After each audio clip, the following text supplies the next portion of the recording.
Power star జనసేనాని పవన్ కళ్యాణ్ గారు పిఠాపురంలో ఒక ఇల్లు తీసుకొని ఈ పవిత్రమైన ఉగాది రోజున గృహప్రవేశం చేస్తున్న సందర్భంగా నేను వారిని కలిసి నా శుభాకాంక్షలు అందజేయడానికి వారి సమయం తీసుకుని నేను వచ్చి వారిని కలవటం జరిగింది. అందుకని వచ్చా. ఈ కూటమి ముగ్గురు కలవాలి, కలిసి రాష్ట్రాన్ని అప్పుల పాలు చేసి అరాచకం చేస్తున్న వ్యక్తిని బయటికి పంపాలి అంటే ముగ్గురు కలవాలి అని చాలా పట్టుదల పట్టి ముగ్గురిని ఒకటి చేసిన ఒక గొప్ప వ్యక్తి పవన్ కళ్యాణ్ గారు.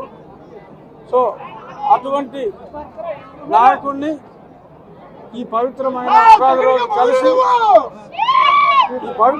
ఉగాది రోజు కలిసి ఆయన జనసేన సహకారంతో రాబోయే రోజుల్లో మనకున్న ఈ రాష్ట్రానికి పట్టిన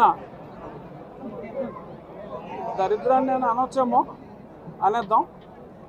ఈ డ్రగ్ ఆంధ్రప్రదేశ్ని, ఈ బ్యాడ్ ఇమేజ్ని, రుణాంధ్రప్రదేశ్ అనే బ్యాడ్ ఇమేజ్ నుంచి బయటపడేయాలి అంటే చంద్రబాబు నాయుడు గారు, పవన్ కళ్యాణ్ గారి సారథ్యం చాలా అవసరం. కాబట్టి దీని గురించి మరింత చొరవ తీసుకుని వీలైనన్ని ఎక్కువ మీటింగ్లు, అలాగే నేను అసెంబ్లీకి చేస్తానా పార్లమెంట్కి చేస్తానా అనేది ఇంకా అస్పష్టత కాస్త ఉన్నప్పటికీ నేను ఎక్కడ పోటీ చేసినా వారు వచ్చి క్యాంపెయిన్ చేయాలని కూడా వారి సహకారాన్ని కూడా నేను కోరటం జరిగింది. ఎప్పటి నుంచో కూడా పవన్ కళ్యాణ్ గారికి నాకు చాలా సన్నిహిత స్నేహం ఉంది. వాళ్ళ అన్నగారితో ఇంకా ఎక్కువ స్నేహం ఉంది. చిరంజీవి గారు నేను మంచి స్నేహితులు. అదే స్నేహభావంతో ఆయన తప్పకుండా ఈ విజయానికి అండగా ఉంటానని చెప్పి నాకు అష్యూరెన్స్ ఇవ్వడం జరిగింది. వారికి నేను ఎంతో రుణపడి ఉన్నాను. జై జనసేన, జై తెలుగుదేశం. రాబోయే రోజుల్లో వదిలించేద్దాం. మీరు అందరూ సహకారం. ఏం మాట్లాడాను ఎలా చెప్తాను? బాగుంది. అలా చెప్పి మాట్లాడా, చాలా విషయాలు ముందే నేను చెప్పేశాక నువ్వు అడుగుతావు ఎంపీయా ఎమ్మెల్యేయా అని. పవన్ కళ్యాణ్ గారు 48 గంటలు వెయిట్ చేయమ్మా. ఇన్నాళ్ళు వెయిట్ చేసాం. 48 గంటలు వెయిట్ చేయండి. నాకు ఎవరో లేరని మొన్నటిదాకా సాక్షాడు జగన్మోహన్ రెడ్డి కూశారు. నాకు ఇప్పుడు తెలుగుదేశం ఇంతమంది జన సైనికులు ఉన్నారు.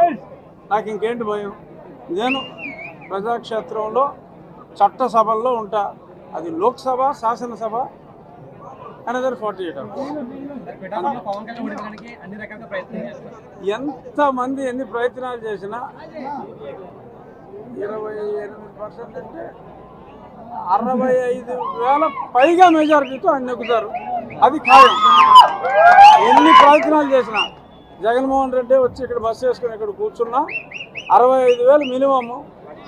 ఆ పైన మీ అందరూ సహకారం. గోదావరి జిల్లాలకి బాగుంటుంది అనేది చర్చ నడుస్తుంది. వాస్తవం అంటారు అంటే మీది లోక్సభ, శాసనసభ పక్కన పెడితే గోదావరి జిల్లాలో మళ్ళీ ఏదైనా రీప్లేస్మెంట్ జరిగే ఆలోచనలో ఉన్నట్టుగా చిన్న చర్చ జరుగుతుంది. చిన్న చర్చ నువ్వు అంటాం కరెక్ట్ కాదు, పెద్ద చర్చ జరుగుతుంది.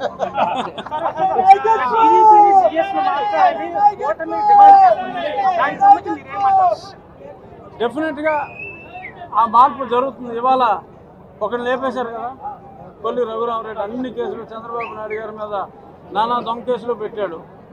అతను అస్సాం పంపడం జరిగింది. వీళ్ళు కూడా లేపుతారు. టైం, కొంచెం ఓర్పు.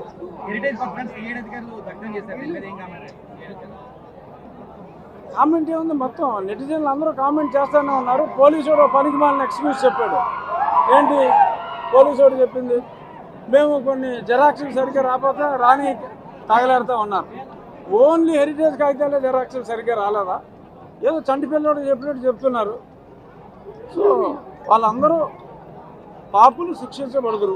పొత్తులో భాగంగా చాలా మంది సీనియర్లకి టికెట్ రాలేదు. అందులో అనపర్తి ఇంకా పోరాటం చేస్తామన్నారు. బీజేపీని రీప్లేస్ చేయాలని టికెట్ ఉంది. అందులో మీరు ఉన్నారు, ఇంకా చాలా మంది సీనియర్లు ఉన్నారు. మా అందరికీ ఒకసారి న్యాయం జరుగుతుంది అనుకుంటున్నాను.